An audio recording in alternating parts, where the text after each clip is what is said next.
পদত্যাগও হবে না, দেশত্যাগও হবে না, ওই জানলা খুললেই লোক দেখাবো।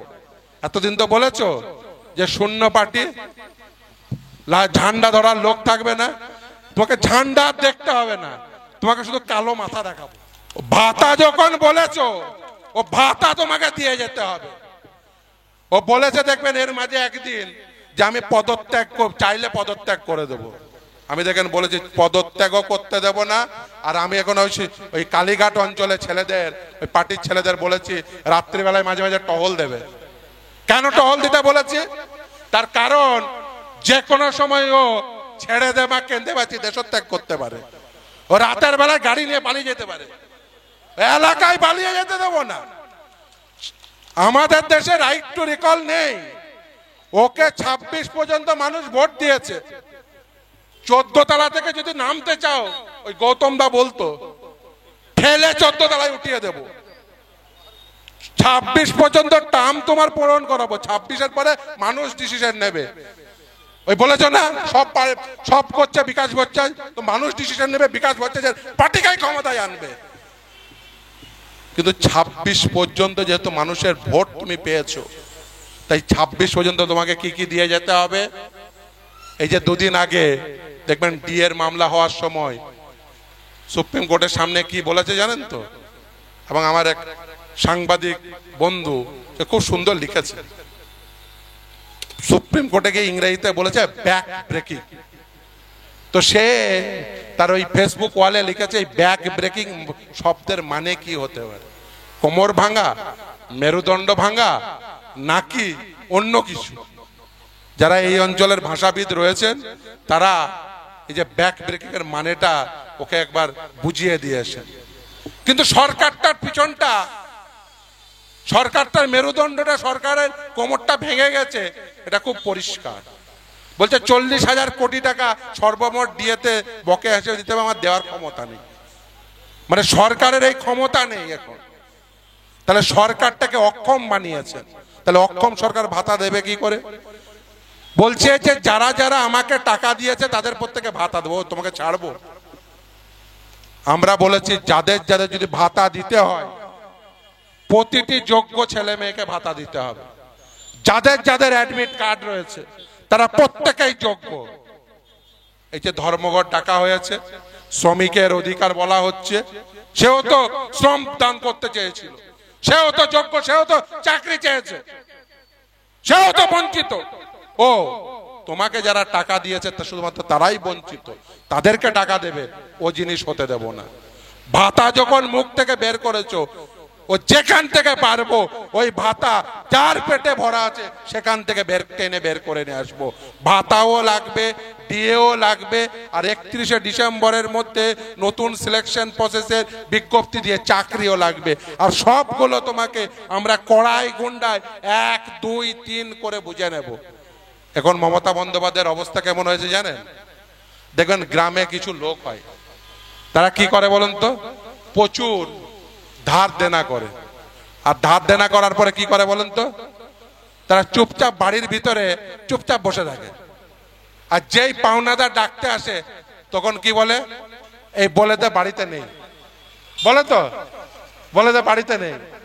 তো মমতা ব্যানার্জির অবস্থা তাই করব। এই কালীঘাটের বাড়িতে বসে থাকবে, জানলা খুলবে, দেখবে দিয়ে চাইতে লোকজন এসে হাজির। একটা জানলা খুলবে, আবার আরেকটা জানলা খুলবে, লোকে বলবে 31শে ডিসেম্বরের মধ্যে চাকরি দে, জানলা খুলবে, দেখবে চাকরি চাইতে লোক চলে এসছে। আবার আরেকটা জানলা খুলবে, বলবে পয়সা দিয়েছিলাম, আমাদের পয়সায় তো চাকরি দিয়েছিলিস, আবার তো সুপ্রিম কোর্ট বলে দিয়েছে টাকা ফেরত দিতে হবে, আমাদের টাকা ফেরত দে। আরেকটা জানলা খুলবে, সে লোক এসে হাজির।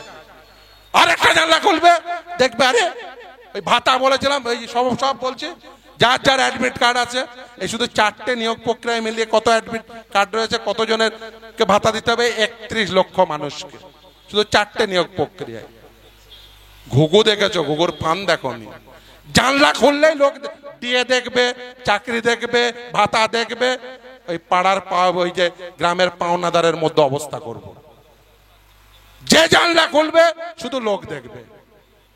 সেই জন্যই তো বলছে পদত্যাগ করব। সেই জন্যই আমরা বলেছি পদত্যাগও হবে না, দেশত্যাগও হবে না, ওই জানলা খুললেই লোক দেখাবো। এতদিন তো বলেছো যে শূন্য পার্টি, ঝান্ডা ধরার লোক থাকবে না। তোমাকে ঝান্ডা দেখতে হবে না, তোমাকে শুধু কালো মাথা দেখাবো। এই যখন দেখছো, এই যে বিকাশ ভবনে মাথা দেখছো, এখন এ তো যোগ্যদের মাথা দেখছো, যারা নিজেদের যোগ্য বলছে, যাদের লিস্ট জমা দিতে পারেন। ও কালকে দেখবে অযোগ্যরা গিয়ে হাজির হবে, কি বলবে? কারণ দুদিন পরেই তো গিয়ে টাকা জমা দিতে হবে সব, সে ব্যবস্থাও আমরা করব। তারা তো টাকা চাইতে যাবে, আর পাওনাদার কার কাছে টাকা চাইতে যাবে? যাকে টাকা দিয়েছিল। পাড়ায় পাড়ায় পাওনাদাররা এসে হাজির হবে। ফলে সাধু সাবধান, এই সময় রয়েছে। অনেকেই দেশত্যাগ বা পদত্যাগ করতে চাইবেন, কিন্তু আমরা সে সুযোগ দেব না। ওই যে বললাম, জানলা খুলেই বলেছে লাল ঝান্ডা থাকবে না।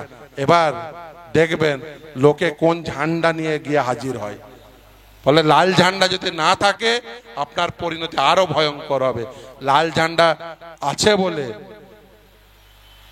অন্তত পক্ষে এটুকু দেখতে পাচ্ছেন যে মানুষ সংঘবদ্ধ হয়ে সংযত হয়ে আছে।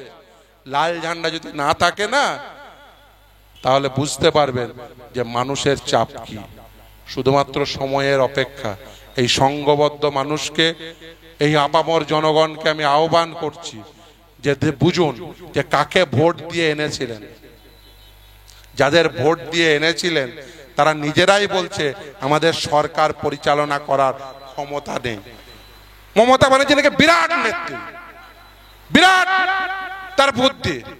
আর এখন প্রতিদিন এই টিভি ক্যামেরা দেখে বলতে হয় যা করছে বিকাশ ভট্টাচার্য করছে, যা করছে কোর্ট করছে। তুমি সরকারে আছো কিসের জন্য? ছেড়ে দাও। তোমার যদি তাহলে ভোট চাইতে যাও কেন? যে আমি সব তোমাদের উপকার করব, আমি রাজ্য চালাবো। তোমার যদি রাজ্য চালানোর ক্ষমতাই না থাকে, সেই মস্তিষ্কে সেই বুদ্ধি না থাকে, তাহলে তোমাকে রাজ্য চালিয়ে লাভ কি? তোমার ভোট চেয়েই বা লাভ কি? দলটা তুলে দাও। যদি এমনি দলটা উঠে যাবে, ওই যা অবস্থা। ও দুদিন পরে অপেক্ষা, শুধু দেখুন কি হয়। ও 26 পর্যন্ত টার্মটা পূরণ করুক। ও প্রতিদিন সূর্য ওঠে আর ঘন্টা হিসাব করে, 1 ঘন্টা 2 ঘন্টা 3 ঘন্টা, কোনোভাবে 26টা কি করে পার করব। কারণ আমরা তো বলেছি ছাড়বো না। ও পদত্যাগ করলেও ছাড়বো না, ও দেশত্যাগ করলেও ছাড়বো না। সব হিসাব কড়াই কোন্ডায় বইয়ে দেবো। অতএব আমি সকলকে বলবো, এই অঞ্চলের মানুষকে, যে নিশ্চিতভাবে আপনারা কোনো কিছু ভেবে তৃণমূল কংগ্রেসকে ভোট দিয়েছিলেন, কোনো কিছু ভেবে নিশ্চিতভাবেই বিজেপির প্রতি হয়তো কেউ কেউ ইনক্লিনেশন দেখিয়েছিলেন। কিন্তু ভাবুন কোন রিজিমে আপনারা আছেন, কি কেন্দ্রের সরকার, কি রাজ্যের সরকার। একজন ডাকাত, একজন চোর। এই চোর ডাকাতের শাসনকালে থাকবেন, নাকি সেই আবার পুরাতন দিনে ফিরে যাবেন? সেই সজ্জন মানুষদের যার সময়ে আপনার ছেলেমেয়েরা, যাদের সময়ে আপনার ছেলেমেয়েরা পড়াশোনা করে মেধার ভিত্তিতে চাকরি পেতে পারত। সকলকে সংগ্রামী অভিনন্দন। আপনারা এই সুচিন্তিত মতামত নিশ্চিতভাবে আগামী 26-এর নির্বাচনে তার প্রতিফলিত করবেন, এবং সেই একই স্পৃহা নিয়ে আগামী 9ই জুলাই ধর্মঘটকে সফল করবেন। সকলকে ধর্মঘটে সামিল হওয়ার জন্য আহ্বান জানিয়ে আমি আমার বক্তব্য শেষ করছি। ইনকলাব জিন্দাবাদ।